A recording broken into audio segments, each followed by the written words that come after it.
People always said my brother Miles and I were identical in every way that mattered. Same jaw, same gray eyes, same stubborn streak that drove our mother half crazy. What they didn't know was that I spent 22 years in the Army, and Miles spent those same years building a real estate empire from nothing. He was the patient one. I was the one who knew how to wait in the dark. My phone rang at 2 in the morning on a Tuesday in November. I knew before I even picked it up. You reach a certain age, you know which calls are good news and which ones aren't. A call at 2 in the morning is never good news. It was my daughter-in-law, Miles's daughter's husband, calling from the hospital. Except it wasn't him calling because he cared. I'd learned that later. He called because he needed someone to handle the paperwork, and my niece was, in his words, too upset to be useful right now. I drove 3 hours through fog and highway dark to get to that hospital in Springfield. When I walked into room 114 and saw my brother lying there with a split lip and a bruise along the left side of his face that had gone purple-green, I didn't say a word for a long time. I just stood there and looked at him. Miles looked back at me.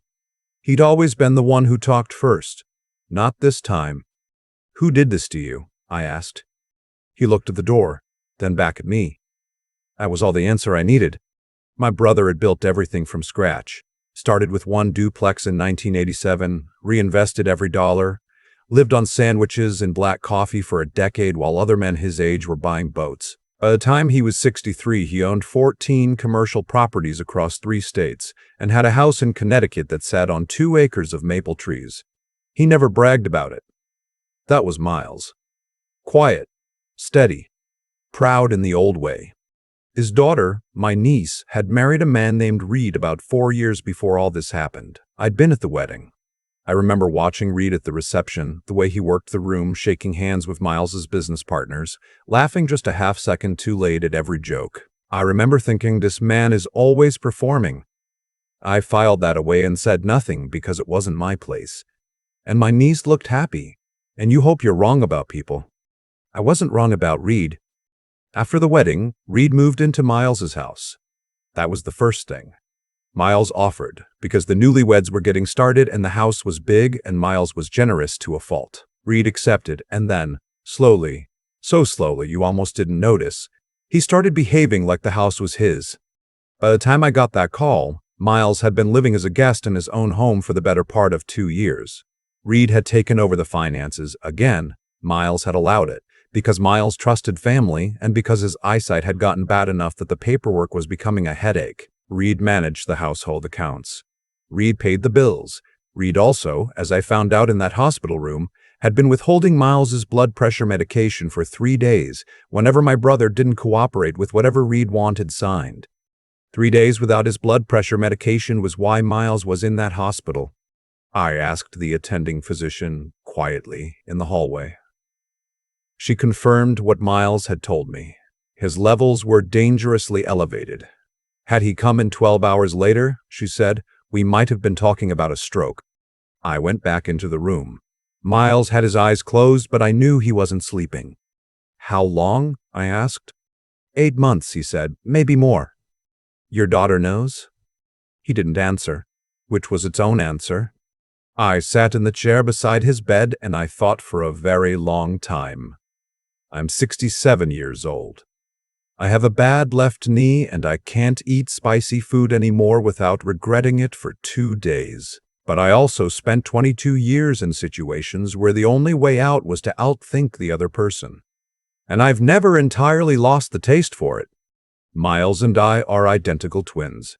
We sound the same. We move the same. We have the same hairline and the same way of tilting our heads when we're listening.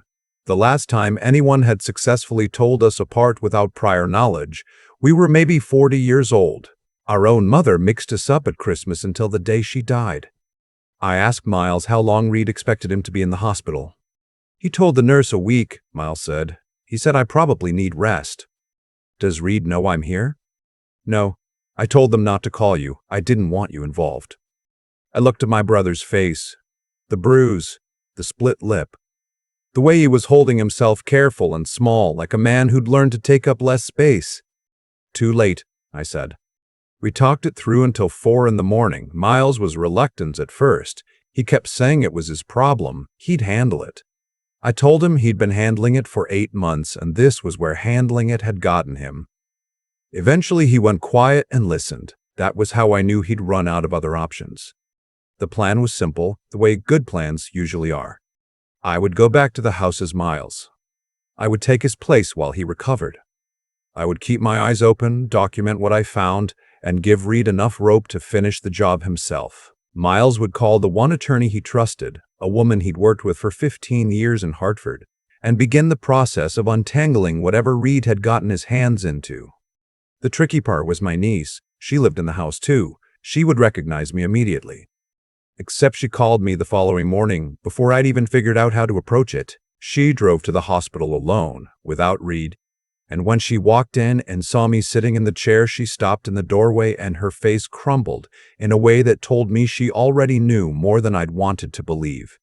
We talked in the family lounge for an hour. She wasn't a villain in this. She was a woman who'd married badly and then spent 4 years slowly disappearing inside a marriage to someone who'd isolated her from everyone she loved. She was ashamed. She didn't know how to fix it. She thought maybe if she just kept the peace, kept things calm, it would get better eventually. I told her it doesn't work that way. I told her I'd learned that a long time ago in situations far less personal than this one. She agreed to help. She would act normally around Reed. She would not tell him Miles had a twin brother staying nearby. If anyone asked, she'd say her uncle had visited the hospital briefly and gone back home to Vermont. I drove to a pharmacy 2 towns over and filled Miles's prescriptions myself. That part still makes me angry when I think about it. My brother, a man worth more than most people will see in 3 lifetimes, unable to reliably get his own blood pressure medication because one parasite had positioned himself as the gatekeeper. I paid cash, $43. Miles had the money in a separate account Reed didn't know about. We'd moved a few things around while sitting in that hospital room. I spent 2 days with Miles going over the details. His speech patterns, his habits, the small things. He takes his coffee with exactly 1 sugar. He leaves his reading glasses on the kitchen counter. He watches the local news at 6 and turns it off at 6:30 without fail. I'd grown up with this man. I wasn't starting from scratch. I also spent those 2 days getting back into a physical shape I hadn't needed in a while. Nothing dramatic. Stretching. Movement drills, the kind of thing that reminds your body it still knows certain things. At 67, I'm not what I was at 35. But Reed, from everything Miles had told me, wasn't expecting any resistance at all. He'd spent 8 months training my brother to be passive. He thought he knew exactly what he was walking back into. He didn't. I arrived at the house on a Thursday afternoon. My niece let me in the back door and showed me to Miles's room. The house was beautiful, the kind of quiet, settled beautiful that comes from someone spending decades getting a space exactly right. Miles had good taste. He'd earned everything in it. I stood in the middle of his bedroom and felt something I can only describe as a very old, very cold anger settle into place behind my sternum. The kind that doesn't make you loud, the kind that makes you patient. Reed came home at 6:15. I was sitting in the living room watching the news exactly the way Miles would have been. He glanced at me and said, "You're out." "Doctor cleared me this morning," I said. Miles's voice. Miles's flat, careful tone. He looked at me for a moment, a beat too long. I held his gaze without blinking and turned back to the television. After that first night, I knew I had him. He was the kind of man who'd been so successful at controlling someone that he'd stopped paying attention. He saw what he expected to see. My brother, diminished and compliant, back in the chair where Reed had put him. The first thing I did was the medication. I found the pill bottles in the kitchen cabinet. Reed had kept them there, theoretically accessible, but positioned in a way that made it easy to notice when Miles took them and easy to intercept. I moved them to the bathroom off the master bedroom. When Reed noticed and made a comment about keeping things organized, I said mildly, "I prefer them where I can reach them in the morning." And I held his gaze the same way I'd held it the night before. He didn't push it. Not yet. The second thing I did was the coffee. This part I'm not proud of in a dignified sense, but I'll be honest, I enjoyed it more than I probably should have. Miles had mentioned that Reed had a habit of drinking 3 or 4 cups of the expensive dark roast every morning. and then heading to a property he managed about 40 minutes away. On his third morning back, my third morning in the house, I added a measured amount of over-the-counter laxative to the coffee carafe before he came downstairs, not enough to cause any real harm. Enough to ensure that Reed's important showing with a potential commercial tenant that morning went very, very badly. He came home early. He was not in a good mood. I was in the garden, trimming the hedge the way Miles always did on weekday mornings, and when Reed came through the back door, I looked up and said, "Back so soon?" The look on his face. I went back to trimming. By the end of the first week, I had found 3 things that Miles's attorney would later describe as serious concerns. The first was a power of attorney document partially filled out sitting in the home office desk, not signed, but there. The second was a series of transfers from the household account, small enough not to trigger automatic flags, large enough to add up to roughly $40,000 over 14 months, going to an LLC I'd never heard of. The third was a conversation I overheard on a Wednesday evening when Reed was on the phone in the study and didn't realize I was in the hallway outside. He was talking to someone about a timeline. He used the phrase, "before the end of Q1." He used the phrase, "the old man won't be a problem." I stood very still in that hallway and listened to every word. The following Saturday, my niece's college roommate, a woman who'd become, over the years, one of her closest friends, came to visit. This was not accidental. We'd arranged it. Her friend had agreed to bring her young daughter, which meant there would be noise and activity and distraction in the house, which meant Reed would be off balance and unable to monitor conversations the way he normally did. While Reed was in the backyard with the child trying to perform the role of pleasant, patient family man, I made several calls. One to Miles's attorney, one to a contact I still have in the county sheriff's office. A man I'd worked with peripherally 15 years ago on something else entirely, but who owed me a favor and whom I trusted completely. And one to Miles himself, to tell him we were ready. Reed had planned a dinner party for the following Friday. He hosted these periodically, business contacts, a few neighbors, people whose opinions of him he cared about. My niece had told me he always performed differently in front of an audience. Expansive, generous, charming. It was important to him to be seen a certain way by people outside the house. We let him plan it. We let him send the invitations. We let him order the catering and choose the wine and set out the good china that had been in Miles's family for 40 years. Miles's attorney arrived at 7:15. She looked, to anyone who didn't know better, like another dinner guest. She brought documents. She'd also coordinated with the sheriff's contact who had spent the preceding week obtaining the appropriate warrants based on the financial records I'd photographed and sent. I want to be accurate about what happened next because I've told this story a few times now and the temptation is always to make it more dramatic than it was. The truth is, it was quiet. It was clean. It was the opposite of dramatic.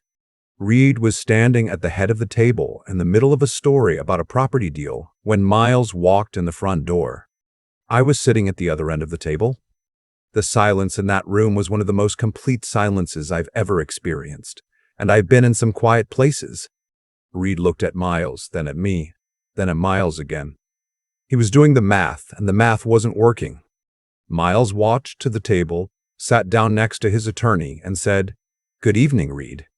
The 2 plainclothes officers who'd been waiting outside came through the door approximately 90 seconds later. Reed's attorney, a man he'd apparently had on retainer, arrived 50 minutes after that and found his client already in custody for financial elder abuse, fraud, and a third charge related to the medication that I will let the lawyers describe in proper legal terms. The guests left quickly. A few of them were, I think, genuinely shocked. One of the business contacts came up to Miles on his way out, gripped his hand and said, "I always thought something was off." Miles nodded and thanked him for coming. My niece stood in the kitchen doorway through most of it. She hadn't eaten anything all evening. When the officers took Reed out, she let out a breath that seemed like it had been held for about 4 years. I helped her sit down. I got her a glass of water. Neither of us said anything for a while. "I should have called you sooner," she finally said. "Yes," I said, "but you called eventually." She filed for divorce the following month. The process took time, as these things do, and was not easy. But her mother, Miles's ex-wife, a woman I've always respected, Flew in from Phoenix and stayed for 6 weeks, and that helped. Family helps when you let it. The LLC turned out to be registered under a name associated with Reed's brother. The full accounting took several months to untangle. Miles recovered most of it. Not all, but most. Reed pleaded to 2 of the 3 charges and received a sentence that I won't pretend was as long as it should have been. That's the system. Miles was pragmatic about it. He said he didn't need Reed in prison for 20 years. He needed Reed out of his house and out of his life, and that part was accomplished. What Miles did need, and what took longer to come back than the money or the properties or anything else, was the particular quiet confidence that Reed had spent 4 years eroding. I watched it return slowly, the way everything true returns. In small moments, in the way Miles started making his own coffee again, taking his time with it, using the good mug he'd put away in the back of the cabinet because Reed had deemed it inconvenient. In the way he started walking through his own house like a man who lived there. He called me on a Sunday morning about 3 months after everything settled. It was early. He knew I'd be up. "I've been thinking," he said. "Okay. I should have told you sooner." "Yes," I said, "you should have." I was embarrassed. I understood that. I'd been in the Army for 22 years, and I'd watched capable men, good men, strong men, end up in situations that made them feel small. It doesn't take extraordinary circumstances. It takes the right kind of pressure, applied slowly enough that you don't notice the accumulation. It takes someone patient enough to be gradual about it. It takes isolation. It takes a man convincing himself that asking for help is the same thing as admitting defeat. It isn't. "You're not embarrassed now," I said. "No," Miles said, "I'm not. I have a bad left knee and I can't eat spicy food, and I am 67 years old, and there are mornings when getting out of bed takes a kind of negotiation with my own body that I find undignified. But I have my brother, and my brother has his house, and his coffee, and the 40-year-old china that didn't go anywhere after all. That's enough. That's more than enough. That's everything." I keep coming back to the image of that pill bottle sitting in the back of the kitchen cabinet, not hidden exactly, just placed where someone else controlled the access. That detail still gets me more than the bruise on Miles's face, more than the forged documents, more than anything else I found in that house. Because the bruise heals, paperwork gets untangled. But the slow, deliberate act of making a man dependent on you for something as basic as his own medication, that takes a particular kind of cold intention. Reed knew exactly what he was doing. He'd thought it through. And that's the thing about people like Reed. They're not impulsive. They're patient. They pick someone generous and trusting, someone who believes the best about the people they love, and they work gradually. They don't take everything at once. They take a little, then a little more. Then they rearrange the furniture of a man's life until he can't quite remember where things used to be. Miles is one of the sharpest people I know. He built a real estate portfolio from a single duplex and a decade of discipline. Reed didn't outsmart him. He just outlasted his defenses by pretending to be family. I think about what it cost Miles to make that call from the hospital. Not the phone call to me. I mean the internal one. The one where a man has to admit to himself that he needs help. That the situation he's been quietly managing has become something he can't manage alone. For men of our generation, that admission doesn't come easily. We were raised on the idea that asking for help was a kind of surrender. Miles held out for 8 months. 8 months of diminishment, of careful compliance, of telling himself it would settle down eventually. It didn't. It never does when the other person's goal is your erasure. What finally shifted things wasn't strength in the physical sense, though I'll admit the Army training didn't hurt. What shifted things was clarity. I walked into that situation knowing exactly what I was looking at, and I didn't let myself be talked out of it. I documented. I planned. I waited for the right moment instead of reacting out of anger. Even though the anger was there every single morning when I woke up in my brother's house and remembered why I was there. That kind of disciplined thinking, keeping your head when everything in you wants to act, that's something you have to practice. It doesn't come naturally. It came from 22 years of learning that a poorly timed reaction costs you more than the original problem. My niece carried her own weight in this. She'd made a bad choice in a marriage and then she'd spend years too ashamed to reach out. But when it mattered, she chose right. She sat across from me in that hospital lounge and told the truth even when the truth made her look bad. That took something real. Not everyone can do that. Plenty of people choose the easier story, the one where they're not complicit, not afraid, not part of the problem. She didn't do that, and I think that honesty, the willingness to look at your own failures without flinching, is what allowed her to actually rebuild afterward.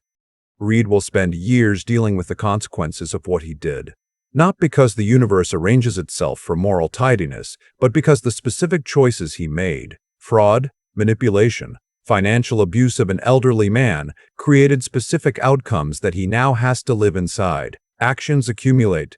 The $40,000 he moved, the documents he half filled out, the phone call I overheard, none of those things happened in isolation. They built a case, brick by brick, that he laid himself. Miles took his coffee mug out from the back of the cabinet the morning after Reed was arrested. He didn't say anything about it. He just set it on the counter, filled it, and stood by the kitchen window for a while in the early light. I didn't say anything either. Some things don't need to be spoken to be understood between brothers.